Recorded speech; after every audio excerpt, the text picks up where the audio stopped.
안녕하세요, 사장님 K입니다. 최근에 이 뒷광고 논란으로 이 대형 유튜버들이 이 추풍 낙엽처럼 그냥 우르르르 떨어지고 있어요. 저는 누구를 까는 것보다는 칭찬하는 쪽으로 이 컨텐츠를 만들고 있어서 누굴 칭찬하기가 좀 겁나요. 괜히 칭찬했다가 논란에 휩싸이면 또 안 되니까 뭐 그러면서 저도 같이 논란이 되면 좋은 건가요?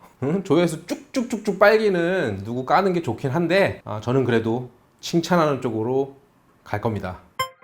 이 주로 먹방 유튜버들이 이슈가 되고 있는데, 먹방 이외에 모든 유튜브 채널들이 다 이런 뒷광고에서 자유로울 수가 없어요. 뷰티 크리에이터는 구독자 한 몇백 명 정도만 돼도 이 협찬 제의가 이제 막 들어오기 시작해요. 화장품, 의류, 컨택트 렌즈, 액세서리, 다양한 제품들이 협찬이 들어오고, 심지어 피부과나 성형외과 이런 데서도 협찬이 들어와요. 이 PPL 광고는 뷰티 유튜버들한테는 주수익원입니다. 조회수 수익 아니에요? 이렇게 하시는 분들이 있는데, 다른 카테고리에 비해서 뷰티 카테고리의 조회수를 보시면은 구독자 대비 10%에서 20% 선에서 왔다 갔다 해요. 예를 들어서 100만 채널이다. 한 영상당 평균 조회수가 20% 이상을 넘질 못해요. 물론 잘 되는 채널들은 뭐 20% 30%도 넘는데, 평균적으로 보면은 구독자 대비 10%에서 20% 사이에서 조회수가 형성이 됩니다. 그러다 보니까 100만 구독자 되는 채널도 영상 하나 올리면 한 20만 회, 30만 회 정도만 나오면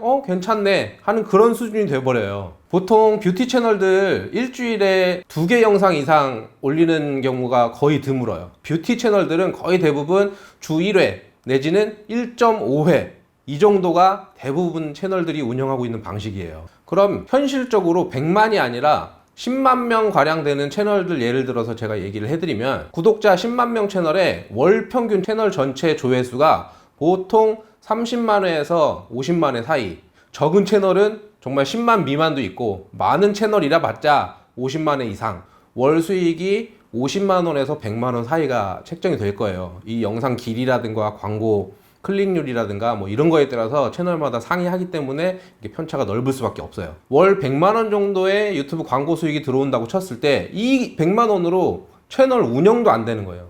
여러 가지 요인이 있겠지만, 이런 요인들을 다 따졌을 때 뷰티 채널이 유튜브 여러 가지 카테고리 중에서 PPL 단가가 제일 높아요. 뷰티 100만 채널 PPL 단가가 5천만 원 이상입니다. 슈스스 채널 70만 명 좀 넘는데 PPL 단가 3천에서 4천만 원이라고 이 언론에 보도가 됐잖아요. 그럼 10만 채널은 얼마나 될까요? 이 채널마다 유튜브는 편차가 굉장히 크긴 한데, 보통 10만 명 구독자일 경우에는 최저 400만 원부터 최고 한 7, 800만 원까지 단가가 형성이 돼 있어요. 물론 그 이상 이하도 있겠지만, 제가 뷰티 업계도 조금 뭐 심각할 거라고 말씀드리는 이유가, 뷰티 영상들에 노출되는 대다수의 제품들이 아마 협찬 제품일 가능성이 굉장히 큽니다. 저 같은 학고 유튜버들은 직접 내 돈 주고 내가 살 수밖에 없어요. 협찬이 안 들어오니까. 그래서 내돈내산 컨텐츠를 뭐 진행해도 큰 문제가 없는데, 구독자가 한 몇백 명 수준만 넘어가기 시작하면은 협찬이 들어오기 시작합니다. 그런데 이제 구독자가 얼마 안 되다 보니까는 그런 경우에는 제품 협찬을 하면서 노골적으로 영상에 노출해달라 이런 식으로 제품 협찬만 하고 돈을 안 주는 협찬 광고에 대한 제의가 많이 들어오는 편이고, 어떤 경우에는 제품도 협찬을 해주면서 광고비도 책정을 해주는 그런 경우도 있고, 순수하게 제품만 제공을 할 테니 그냥 써보시기만 하세요 이런 경우도 있는데, 이런 경우에도 유튜버가 직접 선물 받아서 써보다가 정말 마음에 드네 해서 영상에 노출하는 경우가 있어요. 내가 직접 산 게 아니기 때문에 내돈내산으로 컨텐츠를 만들면 안 된다는 거죠. 그리고 의료 관련된 협찬도 굉장히 많이 들어와요. 피부과나 성형외과가 대표적으로 뷰티 쪽으로는 많이 들어왔는데, 시술 어떤 거 시술 해줄 테니까 영상 좀 올려달라, 혹은 시술 어떤 거, 수술 어떤 거에 영상 제작비 얼마를 더 주겠다, 이런 식으로 제의가 많이 들어와요. 이번에 좀 반성을 하게 된 게, 뒷광고 이슈가 터지면서 의료 쪽은 광고를 하면 안 된다는 거를 이번에 처음 알았어요. 광고를 할 수가 없는 그런 분야였던 거예요. 제가 의료 쪽 광고 진행은 한 적은 없지만 일단 모르고 있었다는 게 유튜브 제작자로서 참 잘못된 일이기 때문에 반성합니다.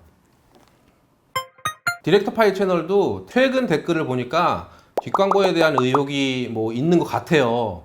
그런데 그런 거에 대해서 아직까지 적극적인 해명은 없이 커뮤니티에 짤막하게 해명글을 하나 올려놨더라고요. 하지만 뭐 이런 부분들은 조금 시간이 지나면서 정말 이게 문제가 있는 건지 아니면 그냥 해프닝이었는지는 뭐 지켜보면 알겠죠. 예전 제작했던 채널도 이렇게 쓱 들어가 봤어요. 봤는데 그때 당시에 제가 유튜브 유료 광고 배너 기능을 켜라고 그렇게 얘기를 했는데 그때는 그냥 더보기란에 쓰면 되는 거 아니에요 하면서 이제 그렇게 진행했던 채널이 최근에 광고했던 영상들 싹 다 보니까 다 켜놨더라고요. 급하긴 급했나 봐요. 이 채널도 광고를 많이 했을 때 한 달에 한 5개 정도 진행했어요. 광고 단가는 보통 250만 원에서 300만 원 사이. 그때가 구독자 4만 명 시절입니다. 뷰티 쪽에서 4만 명 구독자면은 회사 안 다니고 뷰티 크리에이터로 전업하셔도 상관없어요. 연봉 한 6천 정도는 충분히 할 수 있어. 뷰티 크리에이터 분들이 제일 많이 하는 컨텐츠 중에 뭐 상반기 내가 잘 쓴 템, 하반기 내가 잘 쓴 템 이래갖고 여러 가지 아이템들 쭉 소개하잖아요. 이 중에서 본인들 돈 주고 산 거 몇 개나 했을 것 같아요. 4만 명 채널도 이 정도인데 뭐 30만, 50만, 100만 과연 내돈내산이 정말 있을까요? 사고 싶어도 브랜드에서 먼저 보내주기 때문에 살 수가 없을 거야 아마. 이제 몇 주 후면 표시광고법 바뀝니다. 하지만 이 법이 광고주만 처벌하는 게 문제예요. 이게 유튜버들은 걸리면 검은 바탕에 죄송합니다 썸네일 만들어서 죄송합니다 이러고 그냥 자숙하고 좀 쉬다가 다시 나오면 돼. 이걸 바로잡을 수 있는 거는 우리 유튜브 시청자들이에요. 여러분들이 유튜브 시청자로서 확실히 경고를 해 주셔야 유튜버 스스로가 심각성을 깨닫고 스스로 변화를 하기 시작할 겁니다. 제가 원하는 유튜브 세상은 바로 이런 세상입니다. 광고를 하더라도 시청자들과 소통하면서 정말 재밌게 그렇게 만들고 그렇게 재밌게 만든 컨텐츠로 유튜버가 돈을 벌고 그걸로 인해서 다시 더 좋은 영상 컨텐츠를 만들어서 시청자들한테 보답을 하는 것, 이게 바로 유튜브 컨텐츠 크리에이터로서의 진정한 모습이 아닐까 싶어요. 자, 오늘은 여기까지 할게요. 재미있게 시청하셨다면 구독, 좋아요, 알람 설정까지 꾹 누르고 가세요. 그냥 가시면 안 돼요.